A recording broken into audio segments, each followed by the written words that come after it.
Boy, was I impressed with Congress yesterday. You know? They always find a way to make you think a little less of them. You know, they always can cross that line. Mazie Hirono was... dumb. Ooh. What? Well, she's America's dumbest senator. That's already confirmed. She won the competition with Ryan Seacrest hosting. And it's a great show, by the way. Yeah. I would totally watch that show. That. Oh, I would watch that.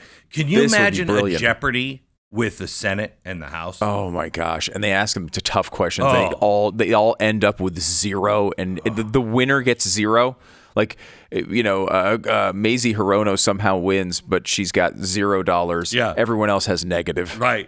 I think they should have to pay the $- to Ryan Seacrest. Oh my gosh. Okay, so here's one of the more incredible. Cut 15. Here's Mazie Hirono on taking over Greenland. We have it? To take over Greenland or an ally of Denmark. Senator, one of the things that President Trump is so good at is never strategically tipping his hand.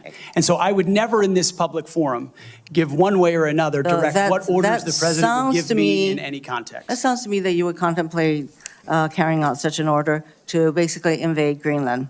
Oh, does it? And take over the Panama Canal. Does it? Oh. Wow. That's wow. You don't know what the English language really means, do you? You don't know what these words mean. A lot of them had that problem. Yeah. Hey, do you have a big sword?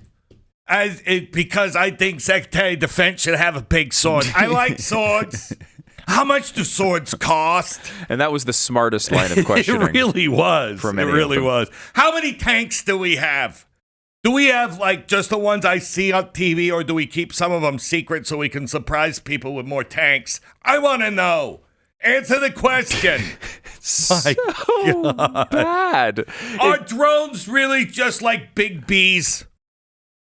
They could be. They make noises like big bees, Mazie. Instead of missiles, have we thought about using Thor's hammer?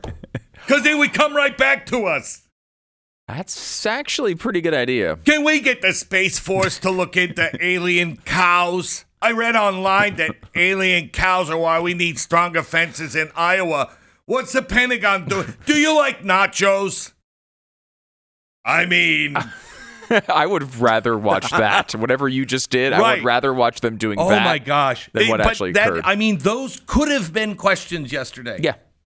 It was that insane. Will you use the military to invade Greenland? Do you like nachos?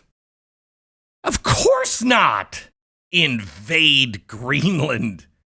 Iceland, maybe, but not Greenland. No, never. It's too big. Oh, my gosh. Yeah, no, of course. It's funny because he says he would never strategically tip his hand. And it's funny because Trump, in a way, always tips his hand, right? Like, he does want Greenland. He has tipped his hand. He's told us about it for years. But he does want the border secure. Right. He's told us about that for years. He's very.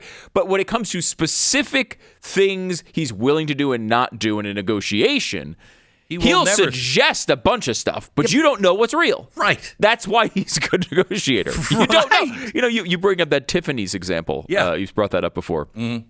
I was in the city, and I was telling my kids that story. Yeah. And God only knows if it's true. You're the one that told it to me. No, I said to it. I told him. I said, your negotiating gift is unbelievable. I said, I've never questioned your negotiating power since I heard the story about Trump Tower and Tiffany's. And he laughed and he said, "Good for you for knowing that story." Yeah. And I said, that is just what incredible. That takes balls of steel. Yeah, I mean, for people who don't know it, maybe you should give a 30-second version of it because now we've teased it too much. Tiffany's was not going to sell him the air rights so he could build the Trump Tower. He had already bought the property, so he goes, it was either Tiffany's or Cartier.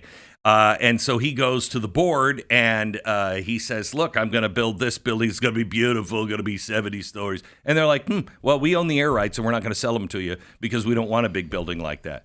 And he said, oh, you know what? I thought you might say that. I already own the property. So if you don't, and he rolled out architectural plans of what he describes as the ugliest building he could possibly build. 3 stories. And he said, okay, well, if you don't let me build the Trump Tower, I'm going to build this. And they said, no, you wouldn't. And he said, watch me. And he left. By the time he got back to the office, they had given him the air rights. Right. That's who he is. That's who he is. Now, would he have built that building? I think the answer to that is there are circumstances in which he would have. Yes. Which is important. And there's you don't also make threats, make promises, right? Yeah, there's also circumstances where he would have just sold the property. Yep. You know what I mean? I think, and you don't know which. And that's why it works. Yes. Right? Yes. So I don't think there's any chance. I don't believe there is any chance whatsoever outside of I don't know, China taking over Greenland first, right? Something like that, we might invade Greenland. But I don't think there's any chance we just invade Greenland. Of course not. However, yes. First of all, I said I don't think there's any chance. There's some doubt even in my mind that we might do it. And that's why it works. Right. When he was like, hey, the little missile guy, I'm going to show you new missiles. That's why it works. Yeah. Because Kim Jong-un and everybody in the world went, is he willing to launch nukes against this guy? I don't know. Maybe. Who knows? Maybe. Who knows? And that's why it's successful. It's why there's something behind it. So, yes. It's why the hostages are being released by 12 o'clock on Monday. Have you heard that? I've heard it's not confirmed, right? It's credible speculation.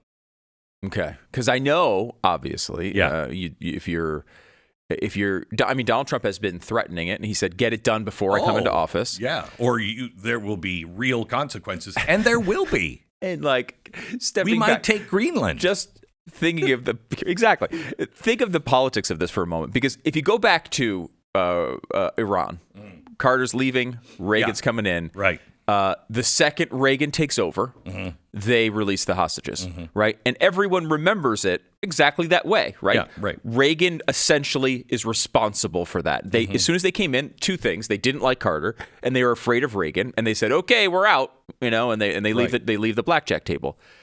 Trump, I don't know. You know him better than I do, but in my view, Trump is smart enough. First of all, number one, really wants the hostages out. Can't believe the way we handle this. Yeah. So that's true. Yeah.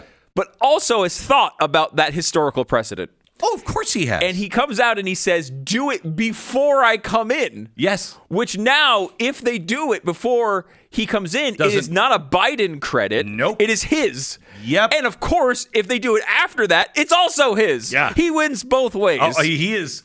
I mean, he has... I'm telling you, I think he's the sharpest he's maybe ever been. Oh, please don't.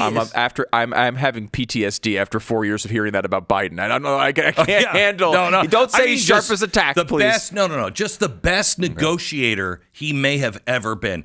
Everything is a negotiation. What he's doing with Pete Hegseth, all negotiation. How he's handling all of the stuff with the House and the Senate, all negotiation.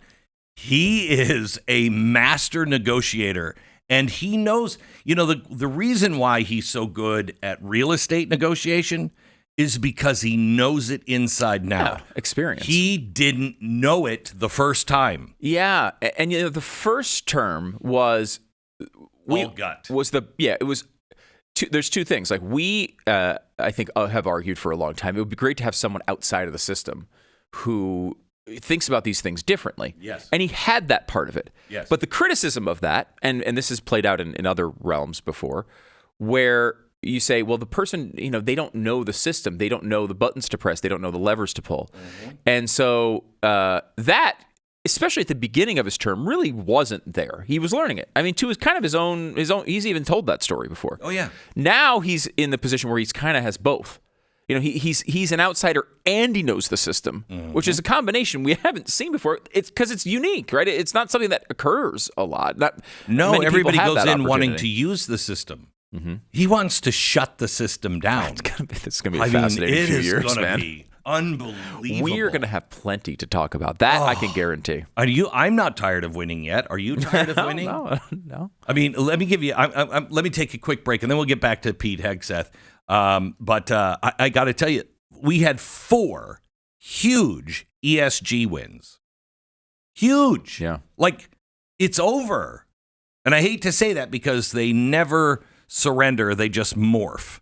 But the way they've been operating and what happened here in the last couple of days, it's over.